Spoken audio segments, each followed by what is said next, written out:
शांति में बैठे। बोस्निया से एक मुसलमान मेरे पास आया, तो मैंने कहा, अरे तुम क्यों लड़ मर रहे हो, तुम तो निराकार में विश्वास करते हो, तुम्हें जमीन से क्या? उसे कहा, भाई ये बात कुरान में लिखा है। अच्छा, कि अगर तुम अपने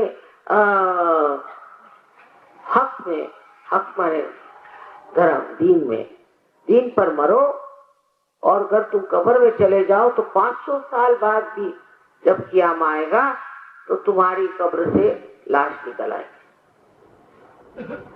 अच्छा, मुसलमान तो मुसलमान, ईसाई और यहूदी सब यही विश्वास करके कब्रें बनाते। बताइए 500 साल बाद उसमें क्या बचा रहेगा? उसमें से हड्डियां निकल आएगी। कुछ सोचना भी तो चाहिए। ये पता नहीं किससे लिख दिया।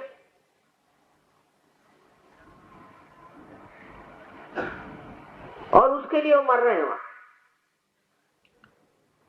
असल में जब मनुष्य मरता है तो उसकी आत्मा बचती है, और वही आत्मा फिर जन्म लेती है।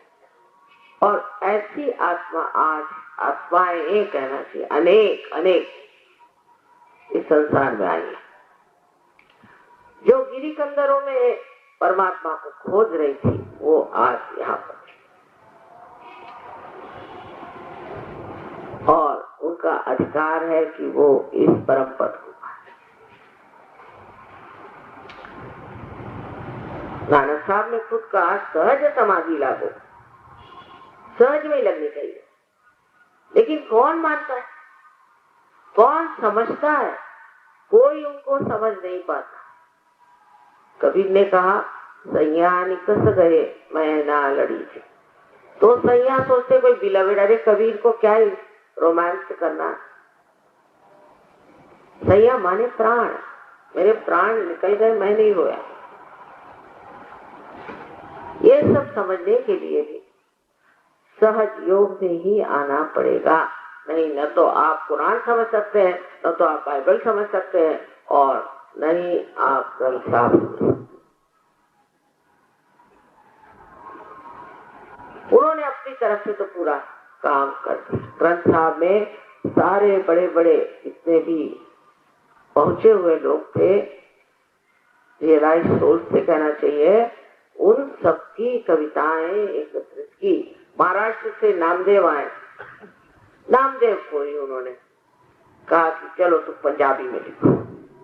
अब वो तो मराठी थे, फिर पंजाबी सीखे, इतना बड़े पंजाबी में लिखा, इतनी बड़ी किताब।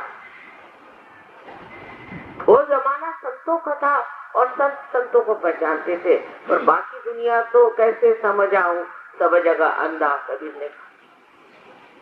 लेकिन अब ऐसी बात, अब सबके पास आंखें आने वाली।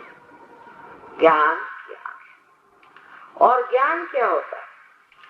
ज्ञान इसको हम समझते हैं वो नहीं। ज्ञान माने बोध, जिससे वेद शब्द निकला वो भी विद। ये सब का मतलब होता है कि आपके मज्जा, आपके सेंट्रल नर्वस सिस्टम पर आप इस परमात्मा की शक्ति को महसूस करें। ये ज्ञान, क्योंकि वही ज्ञान का भंडार है, और वहीं से ज्ञान आता है। और उस ज्ञान को प्राप्त करें जो केवल सत्य। अगर हम केवल सत्य जानते, एब्सोल्यूट ट्रूथ डालते, तो क्यों एक दूसरों की गर्दनें काटते? अगर सभी लोग एक ही चीज को जानते तो कोई झगड़ा नहीं। मैंने बहुत बार सबको सर्च के बारे में अनेक बार बताया, और जो मैं कहती हूँ वो होके रहता है। अभी लोग अनेक चमत्कार मुझे बता रहे, और सबसे बड़ा चमत्कार तो ये होता है कि मनुष्य एकदम से परिवर्तित होकर शांति में आता है। जब परमात्मा से ही संबंध हो गया, तब फिर और किस चीज की जरूरत है? और क्या चाहिए? वो देने वाले बैठे हैं, आप लेने वाले बैठे। यही घटित होना है। लेकिन इसके लिए आप रुपया पैसा देते हैं, ये मेरी आज तक समझ में नहीं आया क्या परमात्मा को रुपया पैसा समझ में आता है कि उसे बैंक समझ में आती है? अरे वो तो कुछ जानता ही नहीं, ये सब तमाशे तो हमने कर रखे।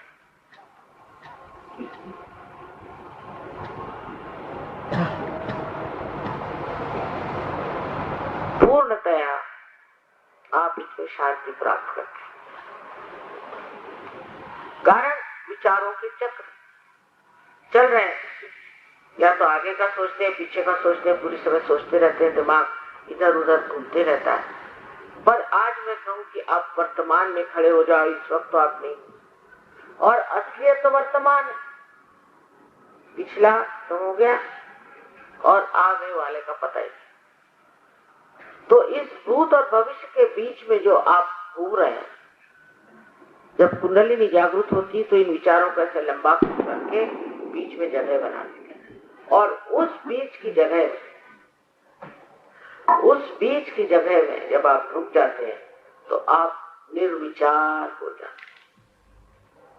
लेकिन आप पूरी तरह से चेतित हैं, अंग्रेजी में कहेंगे तो थॉटलेस अवेयरनेस, निर्विचार समाधि। समाधि का मतलब है जहां हमारी बुद्धि समा गई, उस वक्त पहली चीज होती है निर्विचार समाधि। अब लोग कहते हैं कि ये करो होगी, वो करो, कुछ करने की जरूरत नहीं। आपके अंदर स्वयं कुंडलिनी है, आपकी अपनी माँ है, और वो आपको पुनर्जन्म देने के लिए ला लाए। आपको कुछ भी करने की जरूरत नहीं, वो जागरूक हो जाएगी। जैसे बीज आप माँ के उदर में डालते हैं तो वो अंकुरित हो जाता है, ऐसे सहज में ही ये घटित हो। और ये होने के बाद आप देखिए कि कुंडलिनी इन 6 चक्रों में से गुजरती है। दुनिया भर की जितनी परेशानियां हैं वो सब अधिकतर मनुष्य के कारण है, और मनुष्य की सारी परेशानियां उसके चक्रों के कारण। अगर आपके चक्र ठीक हो गए तो आपकी तंदुरुस्ती तो अच्छी हो जाएगी कम से कम। मन, बुद्धि, अहंकार आदि जो चीजें जो आप सोचते हैं आप है, वो नहीं है। आप आत्मा स्वरूप, शुद्ध आत्मा स्वरूप है। क्योंकि आप कहते मेरी बॉडी, मेरा शरीर, मेरा मन, मेरा काम, मैं कौन हूं? वो आत्मा। उस आत्मा को सोचना, उसको प्राप्त करना, ये पहला सत्य है। और दूसरा ये कि चारों तरफ फैली हुई इस परमात्मा की शक्ति से एकाकारिता प्राप्त कर लेना, ये दूसरा है। और ये शक्ति प्रेम का सागर है, इसमें लड़ाई झगड़ा ये सब कर, पर वो समझने के लिए भी सुबुद्धि चाहिए। अब आप आश्चर्य करेंगे कि रशिया के जैसा देश, जहां पर भगवान का नाम तक लेना गुनाह था, वहां पर आपसे 10 गुना लोग आते हैं प्रोग्राम में हर एक, और प्रोग्राम ही में ठीक हो जाते हैं, और प्रोग्राम में ही प्राप्त करते हैं, और फिर जम भी जाते हैं। आखिर ये कैसे हो रहा है? वो रशिया, उसको तो भगवान का नाम भी नहीं मानता। ये वहां कैसे घटित हो रहा है? क्योंकि उनके यहाँ ये जो हमारे यहाँ डेमोक्रेसी है ना, इसको मैं डेमोक्रेसी कहती हूँ। आदमी राक्षस हो गया।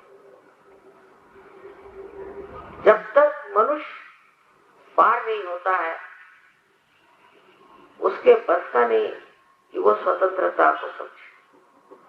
जैसे ही स्वतंत्रता हमको लोगों को मिल गई तो पता नहीं कहां से ये घुसपैठ वाले लोग आ गए। इनको तो कभी सुना भी नहीं था, और हो गए मिनिस्टर फलाना ठिकाना, और बन गए यहाँ पर।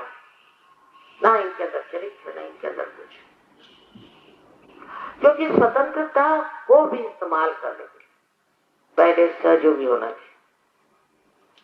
जब आपने योग को ही प्राप्त नहीं किया, जैसे एक पतंग है, वो जब तक किसी के हाथ में वो डोर है तब तक वो ठीक चल रही है, पर जैसे ही डोर छूट गई हाथ से, वो कहीं भी जाके अटक सकती है।